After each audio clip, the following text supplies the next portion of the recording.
Estamos de volta com a entrevista coletiva, hoje ouvindo Elton Narrascuri, novo presidente da Bicamp. Deixa eu sair de Paris, sair de Nova York, voltar aqui para a nossa grande e bela Campinas. Vocês da Bicamp têm noções assim, de quantos metros quadrados Campinas vai construir ainda neste ano? E, além disso, há muita dificuldade local na prefeitura para se aprovar um projeto, porque a gente só ouve falar que está melhorando, está melhorando. Se está melhorando tanto é porque já esteve pior ou é ruim. Qual é a avaliação que vocês fazem do sistema de Campinas liberar construções de metros quadrados e quantos metros quadrados nós estamos esperando? Na verdade, eu não trouxe esses dados, mas eu tenho anualmente os números que são aprovados. Houve um crescimento de 2013 para 2014. Agora, nos 2 primeiros meses de 2015, a gente tem uma pequena diminuição de projetos aprovados e habite-se, né? Mas a tendência, eu acredito que como aquela excepcionalidade de Campinas, é talvez ainda manter um número muito próximo a 2014 de projetos aprovados e de habite-se. Campinas, de alguma forma, ela acompanha muito o mercado de São Paulo. Então, por exemplo, o Feirão da Caixa, que deve acontecer agora dia 16, 17, 18, ele deve ter em Campinas 10% do que houve em São Paulo. São Paulo teve 80 mil, aqui nós devemos ter 8 mil entre usados e novos, metade cada um. A exata proporção. Sempre gira em torno com relação à prefeitura. Com relação à prefeitura, assim, Campinas, quando o pessoal fala em investimento, em empreendimento, nós sofremos muito há 3 anos e meio atrás, e o que acabou saindo do mercado, muito investimento de novas empresas e construtoras.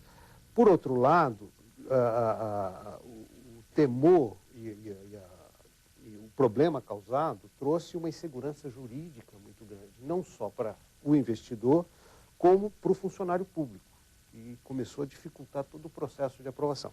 Então, Campinas passou a ser um local onde a aprovação de empreendimentos é muito difícil.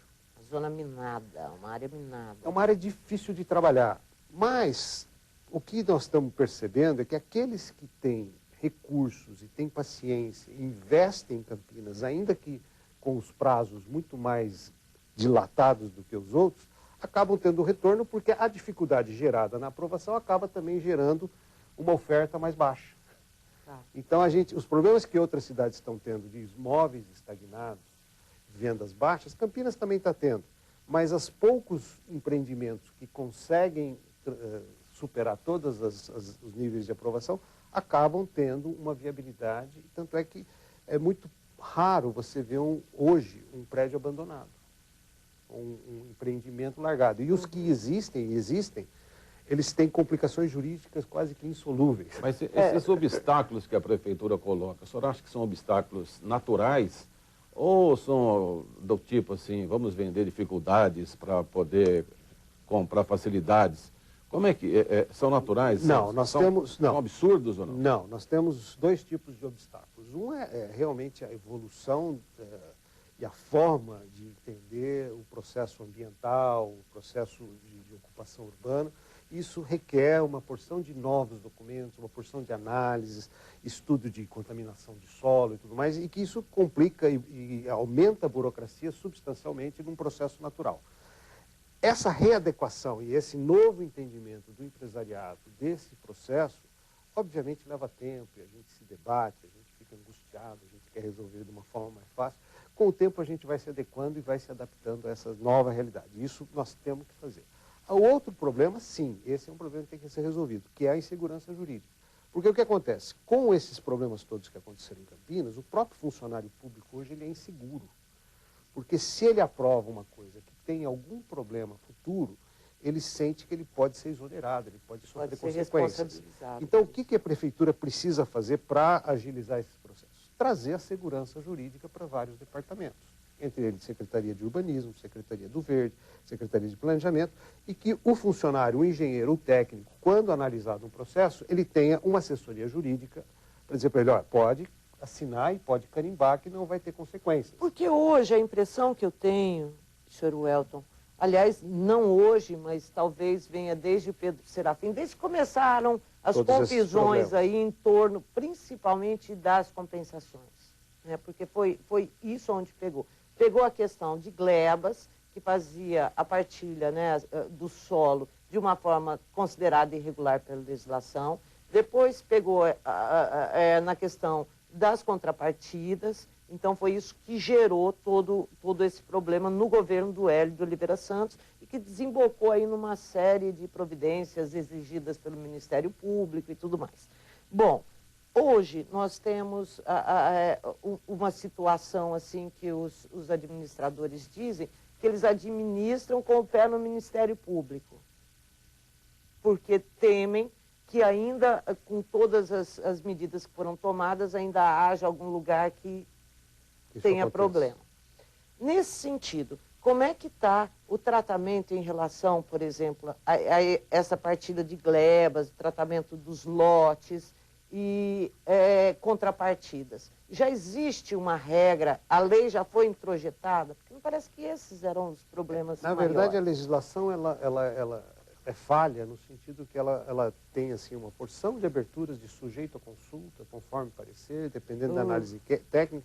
Isso deu abertura de fazerem o que quiserem. Tá. Porque toda vez que eu não tenho muita clareza no processo, e isso acabou se repercutindo de uma forma anárquica, onde houve essa intervenção. O que eles estão tentando hoje é colocar as regras mais claras e mais direcionadas dentro das exigências do Ministério Público, dentro de todos esses processos.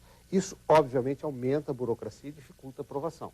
E gera toda essa insegurança jurídica, a ponto de, na época do Pedro, por exemplo, e continua talvez no primeiro ano, até um pouco atrás, o processo ele não tem a sua tramitação normal, mas ele tem um caminhamento de insegurança tamanha que o engenheiro manda para o diretor manda para o secretário manda para as finanças manda para o jurídico e ninguém assina nada. Depois tem o tal do gato.